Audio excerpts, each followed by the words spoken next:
Makanya itu nyoba nasi sop. Gampang, Mbak. Sukanya nasi. Ternyata Erina Gudono semasa kecil anak pendiam, pengasuh ungkap sosoknya.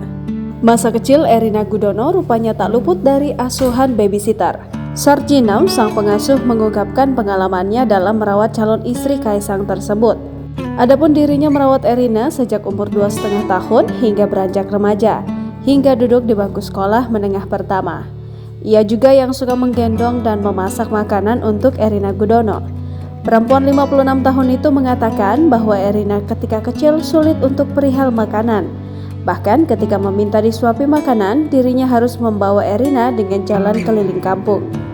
Kebetulan rumah Sarjinem dengan rumah Erina berdekatan, Erina kerap bermain dengan kakak-kakaknya yang baru saja pulang sekolah.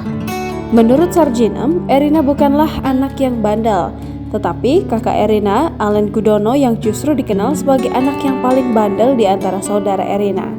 Dikutip dari tribunjogja.com, ayah dan ibu Erina dahulu sama-sama bekerja sehingga saat Erina kecil diasuh oleh Sarjinem. Dirinya pun dipercaya menjadi orang yang membersihkan rumah, memasak, termasuk merawat anak-anak keluarga Gudono. Dikatakan Sarjinem, ia menjadi asisten rumah tangga keluarga Gudono selama 7 tahun.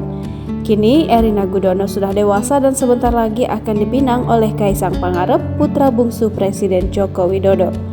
Sarjinem berdoa semoga Erina dan Kaisang berbahagia. Sebagai informasi, anak bungsu Presiden Jokowi, Kaisang Pangarep, akan menikah dengan Erina Gudono pada Sabtu 10 Desember 2022. Kaisang Pangarep telah mengikuti prosesi siraman di kediamannya di Sumber, Banjarsari, Solo. Ia pun tak kuat menahan haru saat bersimpuh mohon restu kepada kedua orang tuanya.